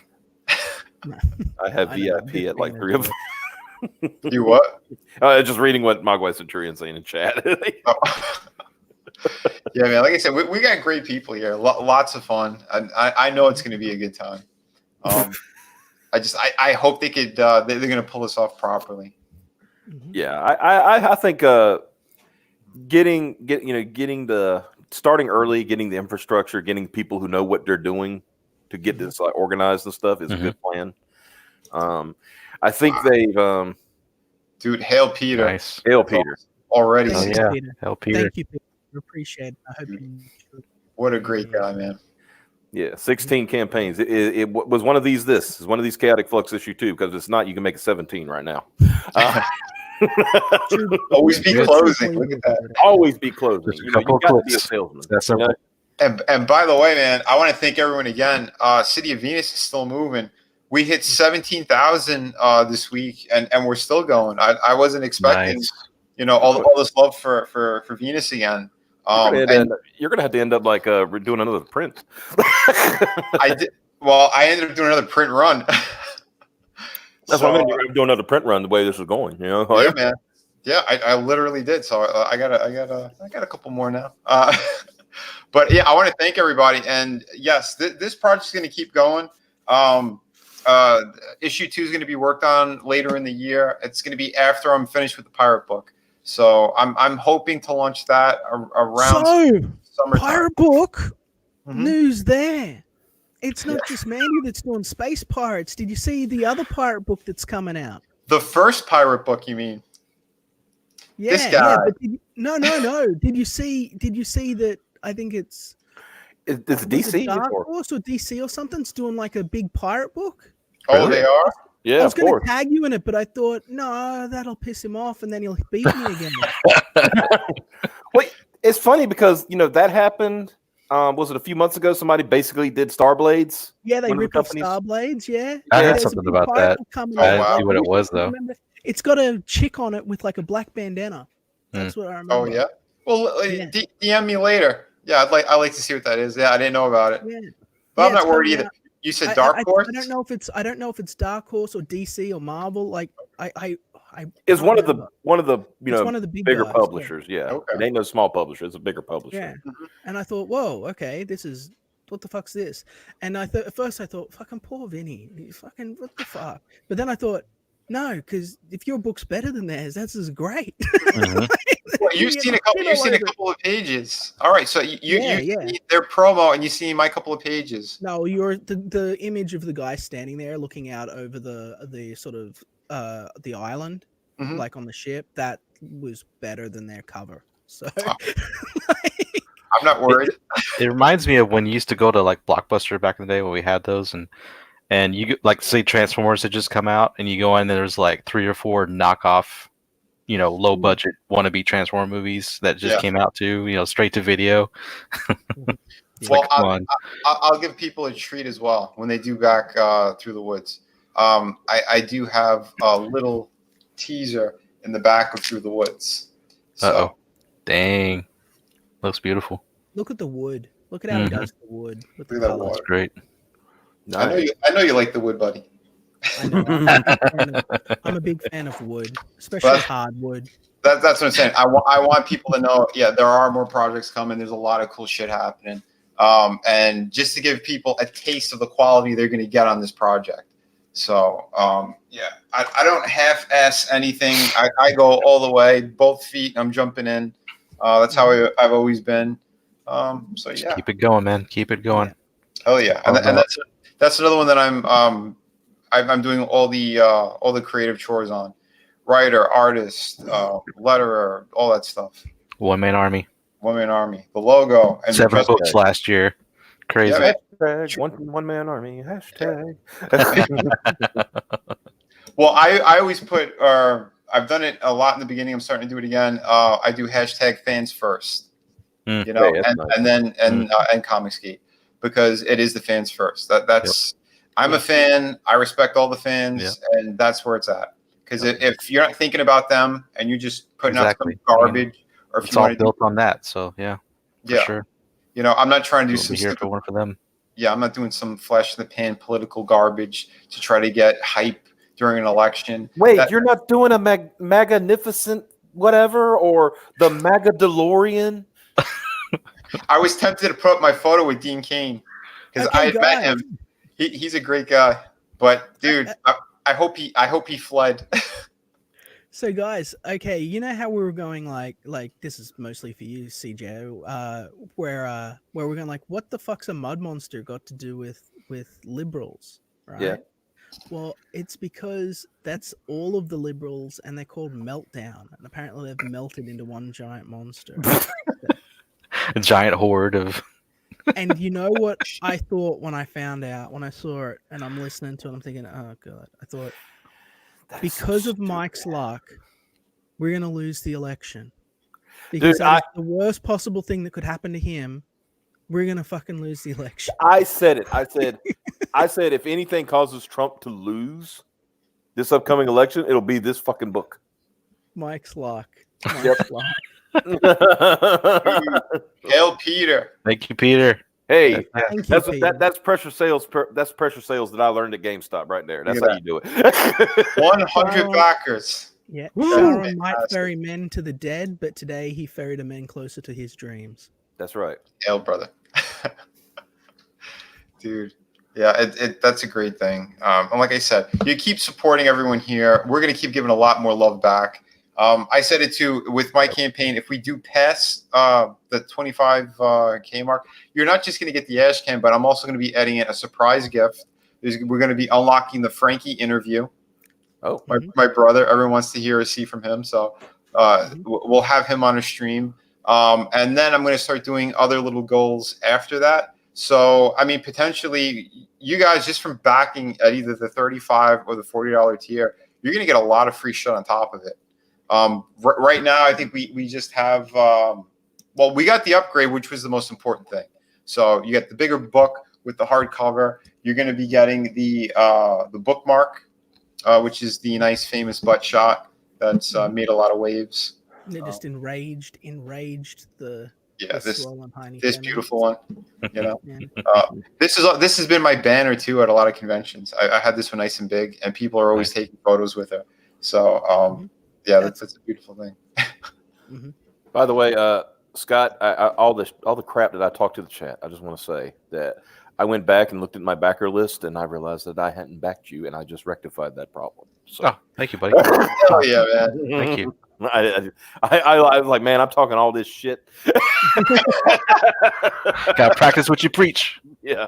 That's what I'm talking about, man. Thank I'm you, willing to put CGL. my money You're where his mouth is, leaders. brother. We're getting closer. That green line's pushing up. What about you, Michael Beacon? Have you backed his book? Have you shown your solidarity? Nice. Wendy's Thank awesome. you again, Wendy. Thank you. Oh yeah. We're gonna start singing the Jefferson's theme song in a minute. Where we're moving Right. on up, moving on up to the east side. We're gonna have to do a dance. I always, if you remember, was it Married with Children? There was this one time that Al Bundy, Al thought he won the lottery, and so he was calling his work to quit. And the next thing, they cut away from him, and they realized he didn't actually win, but they said, "Do we tell Al?" And he's over there, and he all of a sudden he's just dancing. He goes, "Fish don't fry in the kitchen. Oh yeah, on the grill." Yeah.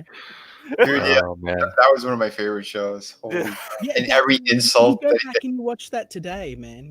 I bought the entire show a while ago. I watched the first 2.5 seasons before I was too busy with work to watch more, and I thought this would never, the rage this would cause. Oh my God. Oh yeah. Easily. is No, staggering. yeah. That was and back then it was just a little bit edgy. It was just a little bit edgy. Hold But on. today, it wasn't just a little bit edgy. That's the reason why they just clipped the show and didn't give him a finale. Yeah. Because it was already starting, that nonsense was already starting. It was getting to that. oh, okay. Yeah. I was looking at one. I said they could not get away with that today. It was he was trying to help a lady put her shoes on, and she said something she made a comment. Then he made a joke back at her, and she stood up and she says, "I can't believe you would say that to my face or to my face." He said, "Well, I'd say it to your back, but my car doesn't have a full tank of gas." They were the best insults. I love that shit. I think I killed Liam. I wonder, is it even in syndication still? Or they still put it on TV? I haven't looked in a long No, there time. is. but- I believe it is. I believe it is. Okay. Well, at least it's in syndication. They were hey, we can never show this ever again. With today's age, But YouTube has all the good stuff anyway. So. No. Yeah, man. That's true. Yeah, if you type in the best of Al Bundy, you'll get all of his great insults. Every time he walked into the house, there was some elephant waddled into the shoe store today. Or the insults at the neighbor, the plucked chicken. Holy shit! Oh yeah, those are my favorites. always Man. the chicken jokes with her. Yeah. Yeah. He had this one time. He had a whole list. He says, "How to get you to have to be more respectable to men." And he pulls out the list. He says, "Number 1, become a Muslim and dress head to toe in burqa." Holy shit! I said that one right there would get you pulled off the air today. Yeah. Oh yeah. Just Easily. that one joke would have been enough. Oh, absolutely, man. Well, and that's the thing, right? That's why that show took off. It's because they had balls to do it. They weren't waiting for an okay. They That just was old remember school when Fox too, right? Remember when Fox had Edge, like The Simpsons? Yeah. In the first Yeah, 3 Simpsons seasons, and it was really Living making- Color. well, those are the shows that put them on the map. Yeah. Mm. If you remember, that's why they let them get away with so much. Because if it was any other channel, man, it would have never happened. Because at the time, I think it was who Rupert Murdoch owned it, and he was just like, "Fuck it, we're trying to compete with these people. Let's do what they're not doing." And it was just almost, like you said, pure raunch. Right. But it was great. On Ron, That was comedy gold, brother. Yeah. Comedy gold. Well, comedy cannot be controlled, cannot be censored, or it's not real comedy. There's Right. got to be a barb of truth to everything. Right. That's what, man. And this shit where they act like it's never been done before, or sorry, man, Eddie Murphy, what's his name, George Carlin, Bill Burr, all these different people, man, Richard Pryor. They set that bar. It was all hilarious. We were all equals, and everyone knew it, and that's how we could make fun of everyone. We could laugh all together. This shit where they're just changing all of society. They want all these brainwashed, androgynous fucking.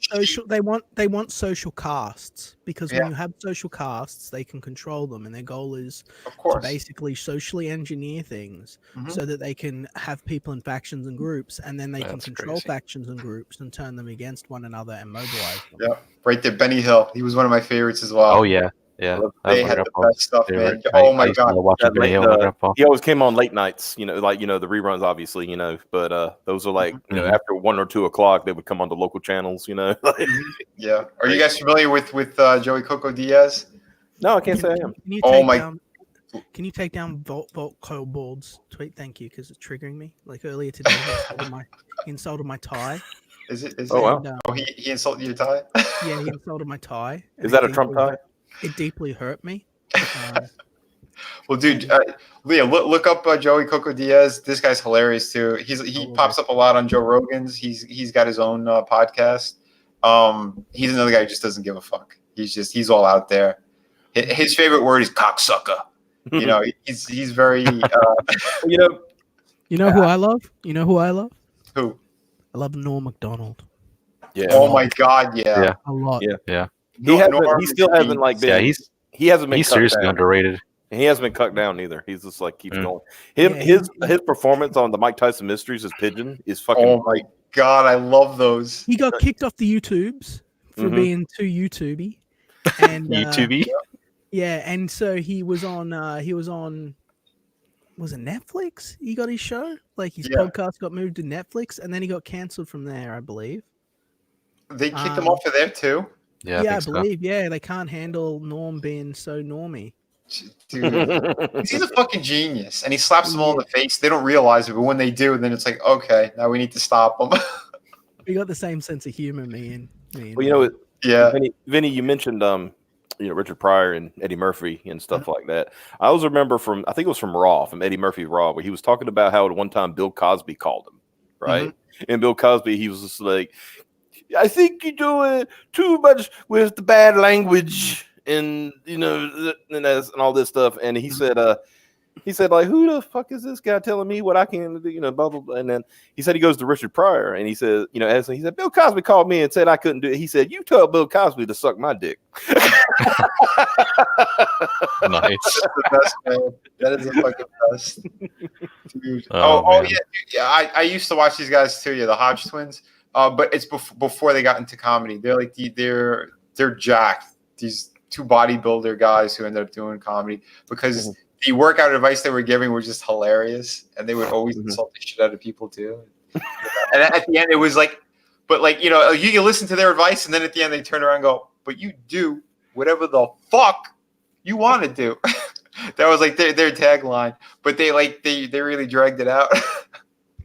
But, yeah, I think people seen the on War Campaign and D Live. There's one of them. If you see like that bodybuilder guy with the do-rag dancing, I think that's one of them. But yeah, those guys are funny. Yeah, I haven't seen them in a while. But yeah, and that's what it is, man. And I know that's why they try to go after comedy too lately now. They want to stop everyone. Well, you can't fucking stop that. People want to laugh. If you try to take that away, yeah, the people are going to revolt. And it's the same thing with comics. Don't take away our fucking comics. We're just going to create even better ones. And we're gonna crush the mainstream. It's gonna happen. Yeah, we're gonna crush them more than all of those blue-haired feminists that they have sitting on the top of it. Oh my god, that's a fat joke. It's just not very funny. Yeah, they're a joke, dude. Dude, $3,343. 102 backers. We got another one. That's up to 102. Thank you. That's what I'm talking about. Thank you. Thank you, chat. You guys are doing awesome. Yeah, we want to get Scott to that 4K. He needs that money to print. So close. Yeah, you need it for printing, shipping, the T-shirts, all the other little extra perks that he put on here.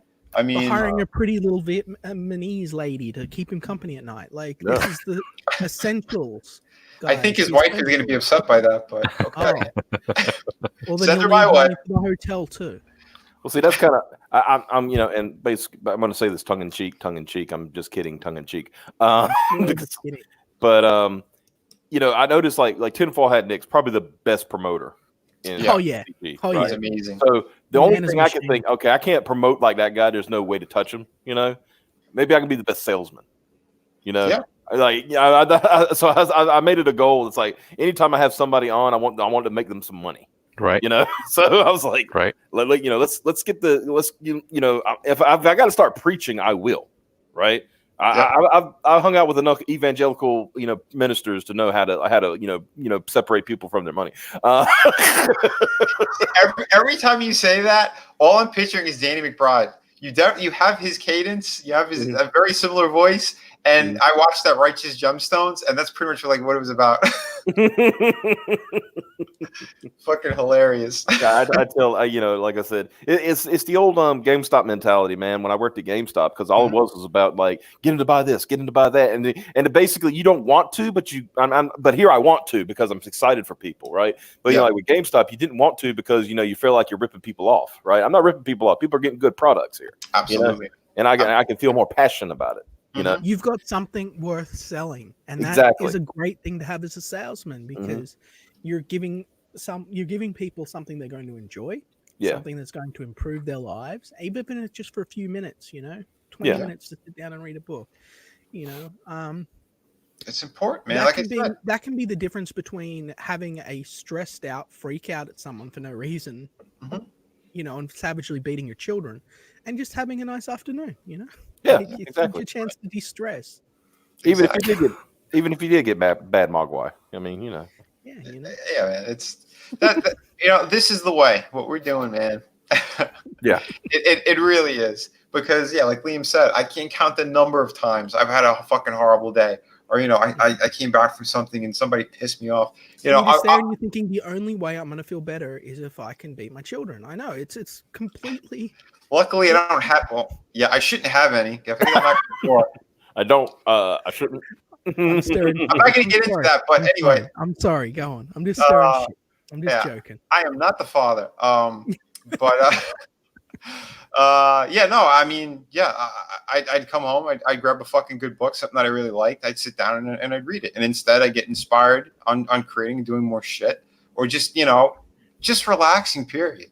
I mean, there's nothing more gratifying than reading a good fucking book, reading a good comic book at the end of the day, seeing the work that went into it, emptying your fucking mind for a little bit, get all that stress out of there. Because Lord knows we are juggling. And with YouTube and everything else, like I'll watch videos at like 1.5 speed, and I'll still have 5 things I need to do, So it's good to just have a minute, all of us, to just step away and just sit down and escape to another world for a little while. For sure, brother. I do that with Wanger streams just because I have to, or you'll never get through them. Wanger's a trip. Put him at 1.5 and Wanger sounds like a normal dude. Right? I love Wanger. Shots fired. He's awesome. Shots fired. He knows. He's watched the stream. Yeah, when I put his videos up. He knows. He's a great dude. Yeah, and anyone who, if you haven't backed Super Harem yet, jump on that. Yeah, Wanger's a great dude. Joe Ball. The work that they're putting into this. It's gorgeous. It's some good stuff. I still double check what I've been. Oh, go ahead. I just said Joe Ball's a rock star. He's really good. Like his understanding of the principles of Western comic books is very good. Like he's very good with composition, with the aesthetics of comics. He's not just someone who can draw. He's someone who knows how to draw comics that look like comics. Truly, man. I have nothing but respect for him. He's been a great guy, a supporter of mine from the beginning as well. As soon as we started, chatting and stuff on some of these streams. Kind of funny. Joe Ball comes along, and then all of a sudden, Gail Simone started showing up. Kind of weird, isn't it? A little strange. Well, is what it is, right? She reeks of desperation, and wants a manly man. And I mean, who's more manly than our friend Joe Ball? Well, that's right. Well, I don't know why she's going after Micah Curtis then. That's really because Micah doesn't wear sleeves and it drives the women crazy. That's true. Yeah. That's true. She had to change her pants a couple of times. Exactly. Yeah. Yeah. And she's a lonely old woman who eats a lot. I don't know how she gets that much typing done. With she has to constantly have like hoagies and ice cream and candy bars in her hand at all times, and rubs herself with butter too. It's like, I mean, that's really trying to that's packing. That's really packing on the pounds when you just like bathe in butter. Absorb it through the skin. Yep. It's not enough. I've got to Do rehydrate. that. Get me I've the been told, body bar. That was Dr. Phil going after Mike. Get it right, Optimus. No. There was Gail came on graded 0.5 and talked to Micah Curtis and said he wanted to butter him up and eat him with a plate full of gravy. So It's got to be a hard life being Micah and having to fight off the ladies. right. Oh my god, right? Yeah. I love when everyone's been attacking him. He looks in the camera and goes, Yeah. shrugs his shoulders. Yeah. Nah, he's a good dude. Yeah, he is. Yeah, and I can't wait for his new project with Nikki the Pipe, Preston Acevedo. Yeah. AKA the good Preston. Yeah, that's gonna be good. He's another. We're going to upgrade him to Great Preston after a while. Because, Ooh, yeah. Great Preston would be. Yeah, that's a Great Preston's is a good title. yeah. It is. From now on, he is now Great Preston. It has been dubbed on this stream. Yeah. Great Preston. Yeah. I like it. We have This a is- king who approved it. Oh shit! But yeah, man. Yeah, it's going to be a good time. We're going to continue to just rock it. Liam's project, as soon as that hits, we're gonna get him back on here as well and push it like Thank crazy. I'm looking to back that one on the first day. Even with all my jokes of child abuse, you'll have me back. Of course, dude. I don't have children, so I haven't been abusing any kids. I'm not married either. Someone asked me, because you're not? I said no. They go, what do you do for aggravation? I said I make comics. Yeah. And you got like a bazillion hot broads around you at all times. What like? I know. I had a friend of mine who he sees me at conventions all the time. He did that in one of the chats. I think it was on Adam Post show. They go, yeah, I have a question for Vinny. They go, how does he have so many hot chicks all the time? I'm like, you son of a bitch. Because he's a handsome and virile young man that can give the ladies what they want. That's right. And Adam was asking, yeah, how do you do it? How do you do it? Eye contact? Of course, eye contact. You got to make them feel special. And again, be honest, be cool, be sincere. They'll drop their pants for you. You realize a that slap of love. You realize what? that con. A slap of love. You know, A slap of love. Yeah. right across the face. Right across the face. Liam's tactics are like Sean Connery. And he goes, stupid twit. We need like I said, if you want to find Adam Post and the during the con, just find the women. Yeah. Well, we said it. Yeah, we said the other night. It's gonna be simping time. He's gonna be sitting on the floor, just clapping his hands. And that's it. Every hour on the hour, Wanger has to walk up to him and sing "It's Adam Post simping time" every time. Yeah. Be better. And then I want to see Carl in the background just throwing things at them. Yeah, exactly. Like live shit posting. Just Carl like berating Adam Post. He's like, "Why are you so fucking stupid? Yeah. Why are you so fucking stupid, Adam? Why are you so? You don't know what simping is, Adam. Adam, you moron. You don't know what simping is. You don't even get it." This past week he got it right. Yep. And then he overkilled it. Yeah, he had it. It was perfect. It was a chick With eating the a cake of an ass. It was like a woman's ass, and she just like dug right into it. It was a chocolate cake, and he dug right. I said, "This is perfect. This is simping. This is it. You got it. You got it. Yes, You've achieved simp. yeah." You've achieved And he maximum immediately simp. ruined it. He wrecked it immediately. You're wrecked Well, immediately. that's what Adam does. We love him, but yeah, he does it from time to time. Yeah, he's a good dude. I like me some Adam. Optimus Carl is the Gordon Ramsay He's a of good simping. promoter. Yeah, I'm gonna get him on too when his project launches. College of the Dead 2. Yeah. He's been working hard on that. There's gonna be a lot of good stuff happening. Like I said, this year we just started. We're only in the second month. The third month is gonna be huge. It's gonna be huge. We have some fucking fantastic books, man. I mean, March 1st. How many pages is that again, brother? Xenotype? 200, my friend. 200.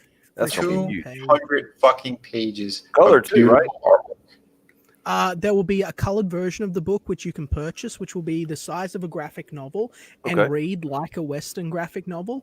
But Oh. for the for the super otaku out there, there will be a smaller black and white manga version, which will read right Like to a left. manga. Yeah. Like Nice. exactly Like a like a manga. manga. Yep. And it will fit in with your shelf, and it'll even have some nice little spine art. So as you complete the collection, you'll build a little mural. That's Dude, awesome. that's fucking That's cool. awesome. Giving Yep. two versions like that is All the books that do that. Yeah. Mhm. Because it's gonna cost me a little more at the beginning, and it means unless I make like I think it's like 25,000, I'm not even seeing a cent because I've got to like pay my team and pay Mhm. printing and everything like that. Yeah. But people were saying like, oh, I want a color version, oh, I want a black and white version. I'm like, I can't just do it as a stretch goal. I've got to give people what they want. So I'm just making two versions of the book, the manga version. Just make sure and you got a tier where people can back both. Yeah, I will. Yeah, I will for sure. because- Oh, yeah. In fact, I was thinking that I might also, just for the sake of autism and market research, Oh, you've been thinking I about was Piper. thinking about having a I was thinking about having a $25 tier that's 48 pages. That's just like the first two chapters, right? Mhm. Just like every other Comicsgate book. Now, I looked into the cost of doing that. It'll cost me about $1,000 or so. Mhm. But I just thought I might do that and just see how many people will choose to buy the cheaper version than to buy the full book. That way I'll know whether or not people want the full size books or whether they just want to contribute to smaller campaigns. So we'll see. It's going to be a learning experience, you know. Yep. Hell yeah, man. Very cool. Well, I think we should end this soon because you guys, we're going to be doing the CG manga. Sim, if you're there, drop me a link too. I'll jump in. I'm happy to talk about Ninja Scroll. That was one of my first animes that I really enjoyed the shit out of. Mhm. I'm ready to jump on there as well. So, guys, thank you again. Continue backing these amazing books, amazing projects. Again, we're at 3,343, 102 backers. There's 6 hours left. I think Red Gaze is going to be doing a stream tonight too with you, if I'm correct. Or Yeah, no? yeah, I'm hopping on with him in about an hour. Yeah. All right, nice. Yeah, an hour I'll be try- on there with him. I'll try to swing by both if I can. So maybe a little bit over by Sim if he's willing to have me. Oh, all right. Yeah, he is. Cool. So you dropped the links in there too. To Sim's YouTube channel. Anyone who has a wrench, Sim, I believe you have a wrench now too. You can also click on Sim and it says go to channel. If you if you're in the chat, you can click on Sim, say go to channel, and it'll go directly to his channel. So Beautiful. Yeah. Even better. Everybody go there because this is the start of an extravaganza. Yeah, we're gonna have a good closeout night. At least for the main campaign on Scott's book. We want to see him get to his beautiful goal. We want to start promoting everybody else. There's a lot that's going to be happening. So keep tuning in, subscribe, ring the bell, do all that cool stuff you got to do. Get the word out. Through the Woods. Remember, if you back by March 19th and we hit the 25K, you're going to get a free awesome book, 20-page ash can. I'm going to have other CG artists in there. I'm going to have some of my behind-the-scenes stuff, my sketches and drawings that didn't make it into the final edition of Through the Woods. But and remember, this is like the definitive edition of this book. So we went back, we tweaked some of the story a little bit here and there. I updated a little bit of the artwork because there's certain things like just my perfectionist mentality kind of got to me. So I tweaked little things here and there. So I'm very happy with it. I'm going to get one more copy made up. So everything is where it needs to be, including my ISBN number, the barcode. We're going all out. We're doing it the right way. And this is for you guys. And also a huge thank you because this wouldn't have happened without you guys. So thank you again.